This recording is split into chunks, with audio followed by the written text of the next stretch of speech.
अगर चंद्रजीत यादव पर आज हम बात कर रहे हैं तो बहुत गंभीरता से बात करें, केवल औपचारिकता नहीं, और कुछ ले करके जाएं कि सामाजिक न्याय का आंदोलन को हम ठीक से समझेंगे और उसको गांव की जमीन से लेकर के और सड़क तक उसको आगे बढ़ाएंगे। अगर उसको आगे नहीं बढ़ाएंगे तो ठीक है भाई, आप किसी सम्मानजनक जाति में थोड़ा पैदा हो गए होंगे, आपको थोड़ा सम्मान मिल रहा होगा, नीचे वाले से आपको उसके ऊपर शोषण जुल्म अत्याचार होगा तो आपको कम तकलीफ होगी, आपको बुरा नहीं लगेगा, क्योंकि इस देश में सामाजिक न्याय की बात पूरी दुनिया में हुई है। लेकिन भारत में जो सामाजिक न्याय की बात है वो ये है कि यहाँ पर सनातनी ब्राह्मणवादी जो व्यवस्था है उसने अन्याय किया है इस देश में, और अन्याय चलता आ रहा है, और यह माना जा रहा है कि धर्म और ईश्वर की मर्जी है और अन्याय नहीं है। देश का जो बहुसंख्यक हिस्सा है वह यह मानता है कि भाई अन्याय नहीं है, अन्याय नहीं दिखता है। अगर अन्याय दिखता तो खलबली होती और कुछ उबाल होता, लेकिन मुझ के सवाल पर अन्याय नहीं दिखता है। और जो इनकलाबी पार्टियां हैं वो कहती है कि क्रांति हो जाएगी तो सब ठीक हो जाएगा। अरे जबले तुहार क्रांति होई तबले ये के ना हो पाई है। ये विभिन्न जाति में बंटे रहेंगे और विभिन्न जातियों पर जो उत्पीड़न होगा तो कहेंगे हमसे क्या मतलब, उनको बुरा नहीं लगेगा। SC ST पर अगर उत्पीड़न होगा तो OBC को बुरा नहीं लगेगा। OBC के किसी जाति पर उत्पीड़न होगा तो OBC में कुछ लोग थोड़ा ज्यादा अपने को महसूस करते हैं कि भाई हम तो उनसे आगे हैं, उनको महसूस नहीं होगा। यहाँ जो ब्राह्मणवादी सनातनी ब्राह्मणवादी जाति संरचना जो है वही अन्याय की सबसे बड़ी पोषक है, और उसका जो दिमाग में लोगों के जो जातिवाद घुसा हुआ है, जो ब्राह्मणवाद घुसा हुआ है, जो सनातनी हिंदुत्ववाद घुसा हुआ है, उसी को आज इस्तेमाल किया एक पार्टी ने। हम उसको तोड़ नहीं पाए। अगर उसको नहीं तोड़ पाएंगे गांव की जमीन पर उतर करके, अगर लोगों के दिमाग से सनातनी ब्राह्मणवाद अगर नहीं खत्म कर पाएंगे तो इस्तेमाल करेंगे। लोग खुश रहेंगे, भूखे मरेंगे लेकिन खुश रहेंगे। अरे भैया हिंदू राज्य का दिक्कत है,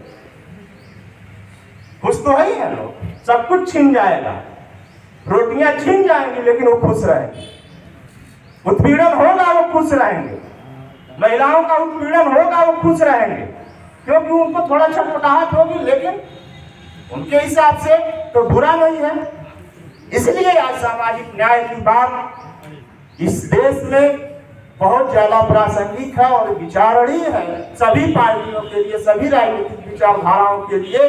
इस देश का जो इनकलाबी जो प्रगतिशील विचार होगा वह सामाजिक परिदृश्य को बिना समझे नहीं हो सकता। और सामाजिक परिदृश्य को समझने के लिए यहाँ आर्थिक क्रांति, मजदूर वर्गीय राज्य की स्थापना के लिए से पहले उस मजदूर वर्गीय इनकलाबी लड़ाई में सामाजिक न्याय की जो संकल्पना है उसको पूरी तरीके से आत्मसात करते हुए इस देश में इन चीजों को आत्मसात करते हुए, जैसे अभी मनु स्मृति दहन दिवस पर मैं पढ़ रहा था तो मनु स्मृति दहन दिवस पर महान आंदोलन में 3 शर्तें रखी गई कि हम चतुष्वर्णी, जो आंदोलन के लीडर थे उन्होंने 3 संकल्प लिया कि हम चतुष्वर्णी वर्ण व्यवस्था को हम मान्यता नहीं देंगे, हम किसी भी जाति को नहीं मानेंगे।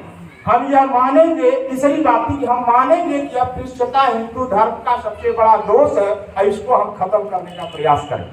इस तरह से भारत में अगर इनकलाबी आंदोलन और प्रगतिशील आंदोलन और भारतीय मजदूर वर्गीय क्रांति को मजदूर किसान राज्य की स्थापना के बराबर दाम मिले तो यहाँ की जो जमीन है, यहाँ की जमीन में जो सामाजिक अन्याय के जो आधारशिला है उसको समझना होगा और उसको खत्म करने के लिए भी हमें संकल्प लेना पड़ेगा। और उसके लिए जो जरूरी कदम है, कहीं जाति के नाम पर उत्पीड़न होता है, कहीं जाति के नाम पर भेदभाव हो रहा है, यही सामाजिक अन्याय है। धार्मिक आधार पर, सामाजिक आधार पर और सांस्कृतिक पूर्वाग्रहों के आधार पर अगर समाज में कोई अन्याय होता है तो वह सामाजिक न्याय की लड़ाई के दायरे में आता है। चाहे धर्म के नाम पर धार्मिक पूर्वाग्रह हो, चाहे सामाजिक पूर्वाग्रह हो, चाहे सांस्कृतिक पूर्वाग्रह हो। और ये पूर्वाग्रह है, भारत में पूर्वाग्रह क्या है? यहाँ का तो मुस्लिम जो धर्मांतरण हुआ है, जो ईसाई धर्मांतरण हुआ है, जो सिख धर्मांतरण हुआ है, वहां भी ब्राह्मणवाद घुसा है कि उनके सैद्धांतिक धार्मिक आधार में जातियां नहीं है, लेकिन वहां भी शेख और नाऊ है, वहां भी दुनिया और पठान है। वहां का भी शेख पठान हिंदुओं की अछूतों के साथ उतना ही नफरत करता है जितना हिंदुओं के समर्थन करते हैं। मैंने सगड़ी के मुसलमानों से सुना, वो कहते हैं कि हम अछूतों के दलित जातियों के घर पानी नहीं पीते। मैंने कहा भैया तुम्हारे धर्म में बिल्कुल ना लिखल है, काहे तू हमने सब करला? हमार राजपूत है, हमार राजपूत रहल है।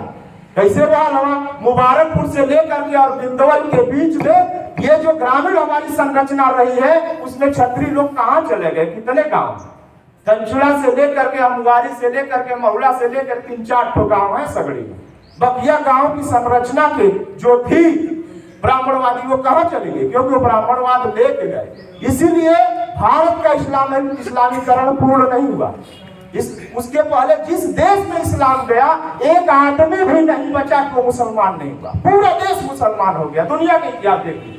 लेकिन भारत में पूरा देश मुसलमान इसलिए नहीं हुआ, वो जैसे ही उनकी अच्छाइयां खत्म हुई, जैसे ही वो ब्राह्मणवादी जातिवाद के दायरे में सिमट गया, आ गया, तो यहाँ इस्लामीकरण बंद हो गया।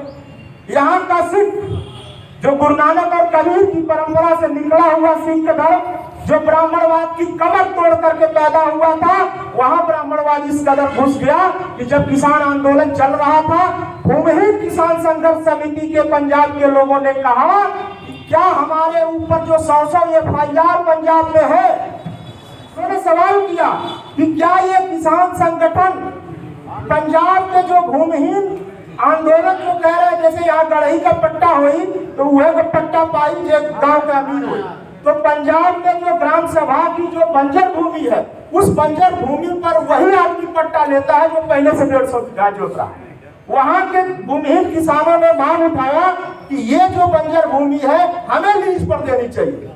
उस मामले को लेकर के वहां के सवर्ण सिखों ने लाठियां चलाया है पंजाब में, और किसान नेताओं के ऊपर 100 FIR पड़े हुए हैं, गिरफ्तारी के वारंट है, और तमाम पंजाब में बनने वाली सरकारें वोट की राजनीति कर रही हैं। तो साथियों में यह बात करते हुए अपनी बात समाप्त करता हूं कि सामाजिक न्याय का आंदोलन आज बहुत कठिन परिस्थितियों में फंसा हुआ है, और हम सारे लोग केवल औपचारिकता से आगे निकल करके इस पर गंभीर बातचीत करें, और गंभीर बातचीत के साथ गांव की जमीन पर सड़क तक जाए, ताकि सामाजिक न्याय की मांग को, आंदोलन को आगे बढ़ाएं, और एक नए भारत में एक नए क्रांतिकारी पार्टी जो इन सभी अम्बेडकरवादी सामाजिक न्याय के आंदोलन को, सारी चीजों का आत्मसात करते हुए भारतीय प्रगतिशीलता को समेटते हुए एक नए तरीके की क्रांतिकारी पार्टी, नए तरीके का क्रांतिकारी संगठन खड़ा हो।